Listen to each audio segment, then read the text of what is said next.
Hi, welcome to HowtoDandD. My name is Fred Wheeler, and today I want to talk about Dungeons and Dragons.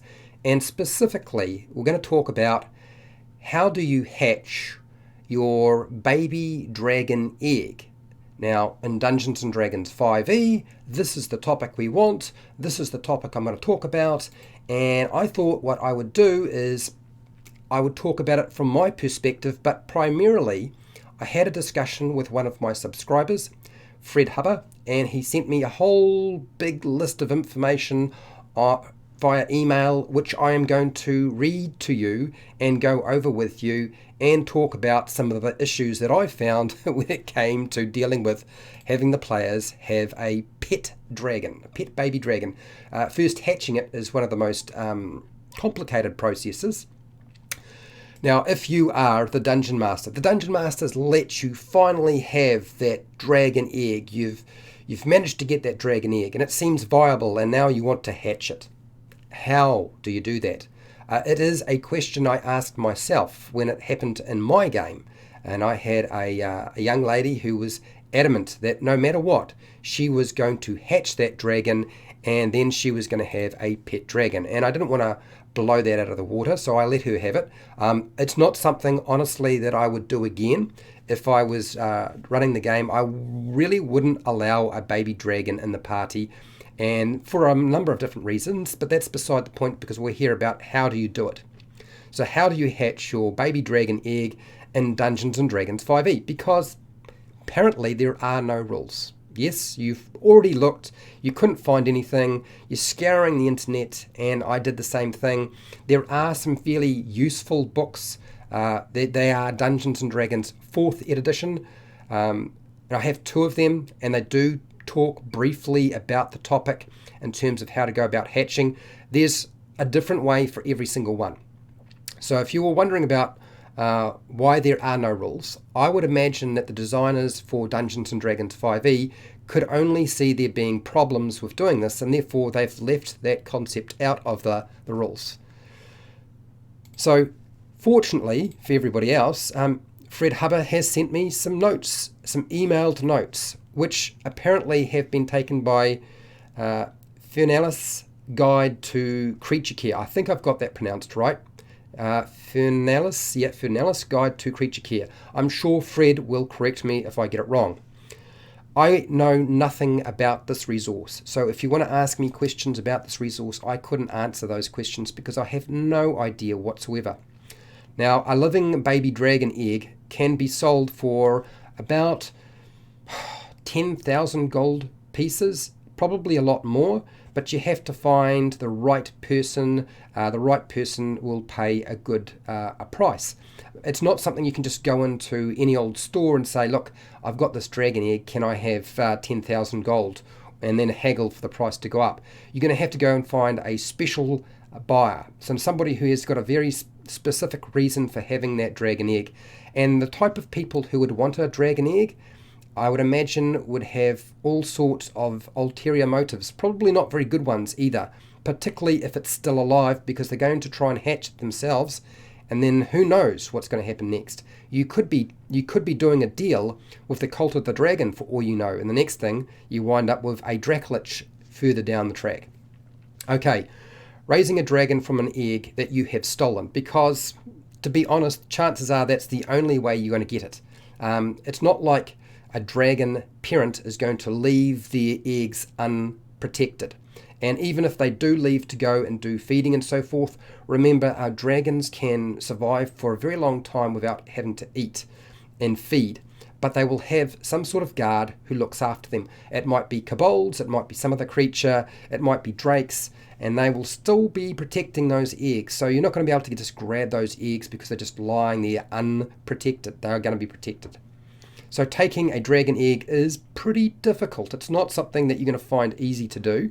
Therefore, you're going to have to think about it really hard if you're going to get that dragon egg. Now, I'm assuming you already have the dragon egg, but it's still going to be very difficult. Dragons are not a pushover. They're going to use smart tactics, and they're probably going to fly and breathe on you, and you are going to die. But beside the point. Now, any egg that is still worth about, like 1,000 gold is it doesn't have to necessarily be alive, but it might not be viable anymore. You might not actually have an egg that you can actually hatch, but it could still be sold for about roughly 1,000 gold. If you have a rotten dragon egg, then it makes a very interesting garden decoration, but it's not really, or ornament, but it's not really going to be worth anything. It's just a curiosity at this point. You're going to have to kill that adult dragon or distract it. And I'm going to say right now, good luck. I think that's a fairly difficult task.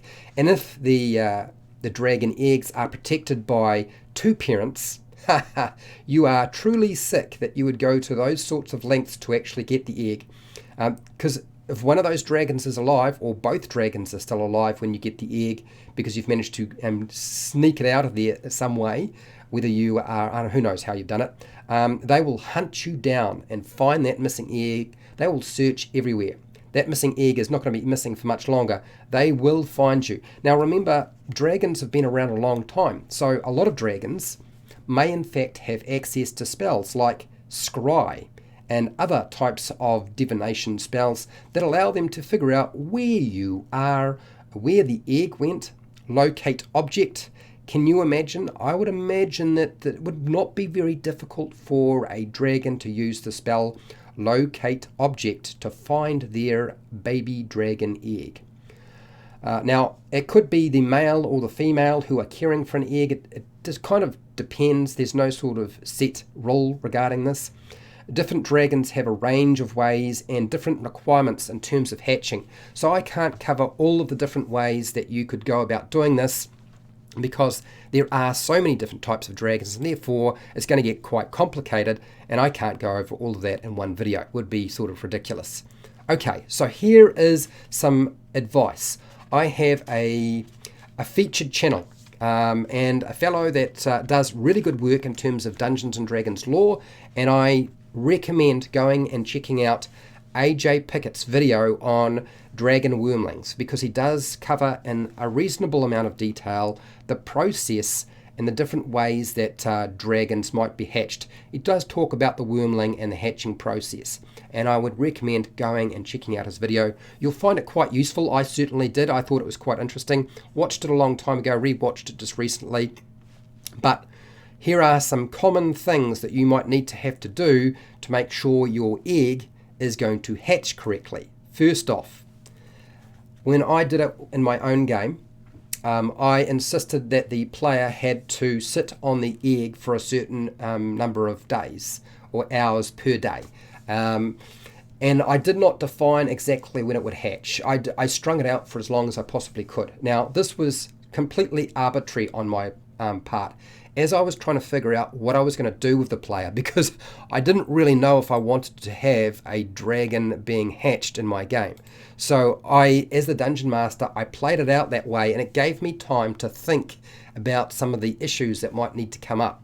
And I would suggest doing something similar, because the players aren't necessarily going to know how to do this. They might want to make a knowledge check, and you can set some DCs ranging from 5 through to, 30. But the reality is that a lot of this information isn't going to be known. The only people, or should I say the only creatures that would know exactly how to bring up a dragon egg of their particular race or species is the parents themselves. So quite a difficult task. So there won't be an awful lot of information they can glean by doing research and making a knowledge check. Just one way to deal with that, just to let you know. So give yourself a bit of time to sort of figure out the hoops you're going to have the players jump through, or the hoops you can allow them to create themselves, because players will create all sorts of peculiar hoops to jump through, and my player did exactly that, and I played to that as much as I possibly could. Okay, all right, so now we're on to, let's deal with the process. How do we deal with the process of hatching that dragon?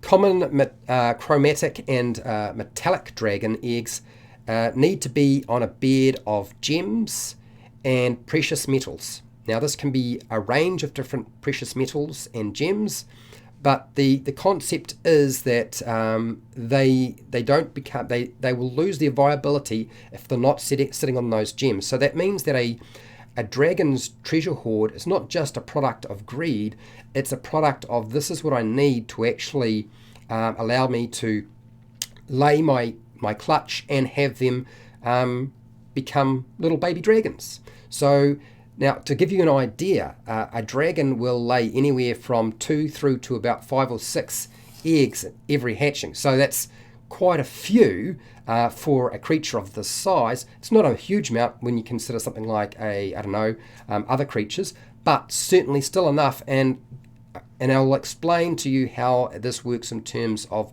treasure and what you will need. Okay, so the egg can survive about 2 days if it's not sitting on its bed of gems and precious metals, and all of the other conditions that are required to actually breed this particular type of dragon egg to get it to actually hatch. So there are lots of different requirements, and if you break any of those conditions and requirements, then it's only going to survive about 2 days out of that environment. So if they start trying to transport the egg from one location to another, well, that just stops everything. So you now have a situation where your player has to stop with what they're doing and really just stay put. Otherwise, they can't actually hatch the egg. So that sort of makes things a bit more difficult. You need double the weight in treasure with your treasure pile based on the weight of the egg. Okay, so whatever the weight of the egg is, you need twice that weight in precious metals and gems to actually hatch the egg out. Better metals and gems will require you to have less treasure and produce a better result in terms of the hatching process. Gold is recommended. Things like copper, not recommended. You would need an awful large amount of copper to make a dragon egg actually produce a dragon. So honestly, don't think that's going to be very useful to you. I don't think it's going to be very easy for you to achieve either. Okay, you need to turn the egg. Usually most eggs have to be turned twice a day. Now, that means they have to sit still. So you can't just chuck it in your backpack and away you go. Okay? Now, the way that you turn the egg, there is a specific way that each egg is turned. And unfortunately for you and your players, they won't know exactly how to do that. In fact, what you'll find is that only the parent dragon will know exactly the correct method and process for turning the dragon egg. So you have to guess, as an adventurer or a hero or a murder hobo, whatever you're currently playing, you'll have to just figure it out and guess, unfortunately. Now, different dragons need different conditions, the environment that they are sitting in. Some dragons need extreme heat, some dragons need extreme cold, other dragons need extreme dry conditions, they might need a poisoned environment, they might need something else. One of the easiest ways to understand the conditions and the environment that the dragon egg must be in for it to hatch is to look at where it was found. One of the things that you can do to make sure that it's actually going to work for you. Now, with a dragon egg, when it's getting close to actually hatching, what will tend to happen is, like most creatures that are in an egg, is they'll start eating all of the goodness, nutrition that is sitting inside the egg around them. They'll start consuming that when they're ready to actually hatch. They are going to be incredibly hungry when they are released into the world, you might say. So make sure you have a steady supply of food ready for them, because they will need to be fed, and you will be doing a lot of it on a regular basis. Baby dragons, much like any baby, require constant feeding, and they will do a lot of sleeping and things like that. So the concepts regarding how to deal with the baby dragon after it hatches are very much like a real baby, because when it comes to dragon babies, most of the lore and concepts behind that have been based on what people have taken from the real world and try to impose it or transpose it onto the fantasy world of Dungeons and Dragons or any kind of fantasy world. Okay, it can take up to weeks or months or a month or even more months. It could even take years to actually hatch the egg, and every egg has a different time frame for hatching. Ha ha ha ha. So you could drag this out for quite some time. Now there is a debate about how long you might actually have to sort of, do you have to sit on the egg? Can it just sit on the precious metals? All that sort of stuff. How long will it take? So you're looking at either weeks, months, or years. Oh yeah. You might be able to shorten that time down by doing things like adding more precious metals to the pile, or providing a really rich environment for it to develop in. Those are all sort of possibilities. Special dragon eggs might not hatch until their parents die due to whatever sort of conditions have been set up. So you might find that a very special dragon egg just doesn't actually mature until the adult dragon perishes, particularly if this is sort of the normal cycle for them. Dragons are different, they're not all the same.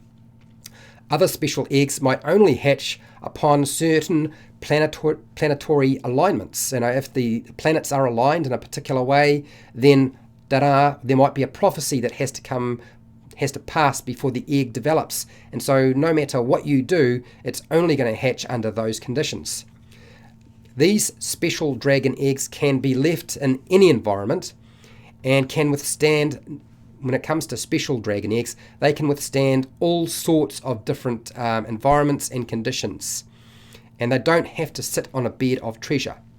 They might be mistaken for a petrified egg with unusual shells that can be penetrated with mundane tools or a magic item. You'll find often that dragon eggs that are special in nature require special tools or magic to actually break through their hard shell.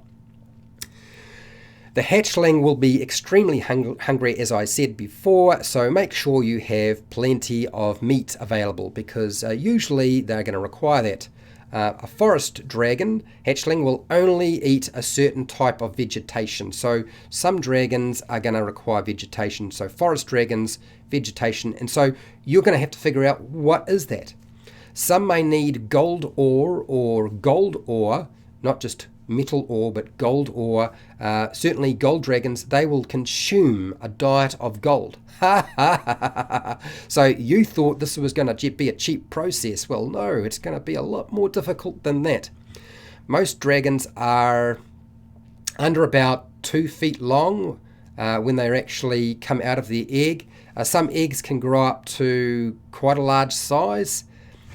And when it comes to the nature of different types of eggs, I really highly recommend going and checking out AJ Pickett's video on dragon wormlings, because he does go over a lot of it. There are 2 books that Dungeons & Dragons 4E put out, which are lore books that are on dragons, and they actually highlight a lot of different specific elements to each of the different types of dragons, the chromatic and the metallic, and they go into a lot of detail specifically about the dragon you might be looking for. So those are good resources if you're needing very specific information. Hatchlings can range from about 5 pounds to 50 pounds when they break through their shell. They sometimes double in weight as rapidly of like 4 hours, sometimes the first day, just depends. And voila, there you have it. You have some baby dragons to deal with. When it comes to flight time, that can vary. You must provide 10 times as much weight to deal with the dragon itself. So in the first 2 weeks, it's eating quite a lot of weight and food. Unfortunately, the first day is the only time that it doubles in size. It grows rapidly in that period. They might double in weight again each week in the first month. The average hatchling will be about, 500 pounds in the first 4 weeks, regardless of being 2 pounds or 50 pounds when they hatch. Their need for physical food will diminish as the hatchling absorbs more elements and energy and nutrients from their environment. Remember, they don't just eat to grow, they need an environment to help make them expand and develop and change in their proportions. Treasure piles are absolutely vital for this process.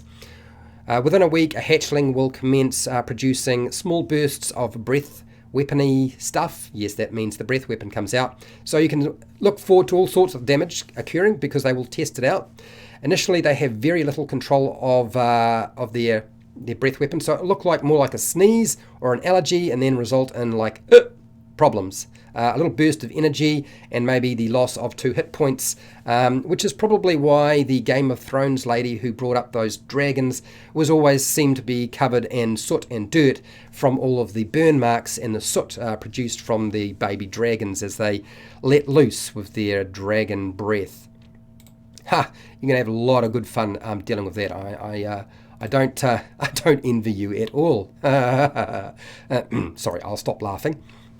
For 2 months to a year, the wormling will spend most of its time sleeping, much of it as a very young pup or kitten, and they are very active when they do wake up, and suddenly they're going to be full of energy, running around. You know what I'm talking about. Just imagine a small toddler hyped up on sugar, something like that.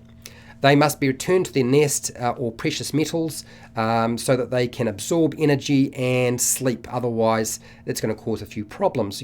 You can imagine what would happen to a newly born baby if it does not get the sleep it needs. A lot of poor behavior, a lot of crying and upsetness. So you have your work cut out for you, hatching and looking after that baby egg. And I am going to tell you now, it is much harder to deal with than you can possibly imagine, which is why, as a general rule, I will never attempt it again. I am going to thank Fred Hubber for providing me this information. I have pulled out most of the stuff that he wrote down.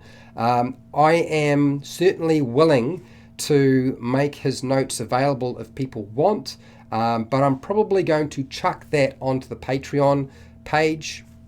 Fred doesn't need the notes because he's got them, and if Fred decides to share the notes with everybody else on Facebook or somewhere else, that's his choice, because they are his notes anyway. But I've covered as much as I could, and I've added in just a little bit of extra stuff from AJ Pickett and from my own personal experience and sort of how it played out for me. Now, look, I'm hoping that this video was helpful in some way to you. I have hundreds of videos for dungeon masters and players, and you're welcome to go and check those out. I don't have a lot on hatching dragons, but certainly I do have a lot of videos that could be very helpful to you. I have a Patreon page where you can go and check out the stuff that goes live. All of the live streams go unlisted and are available for patrons to watch later on, particularly the Q&A at the end. I also have access to exclusive content, and they get priority on the content that I make. I have affiliate links to the book depository and Amazon down below, which you're welcome to go and check out. I also have merchandise, which is there's a merch shelf down there, and of course it just happens to be a gold dragon holding with its tail a big purple D20 with the words "keep rolling those 20s," because that's my catchphrase apparently. And look, make sure to share, like, and subscribe, because that's the thing to do. Hit the bell button to be notified when I go live and when I publish new videos, because I go live a lot and I publish like stupid a number of videos, like way too many. It's crazy. And then, hey, till next time, keep rolling those 20s. Where is it? That's the 20. Roll those 20s.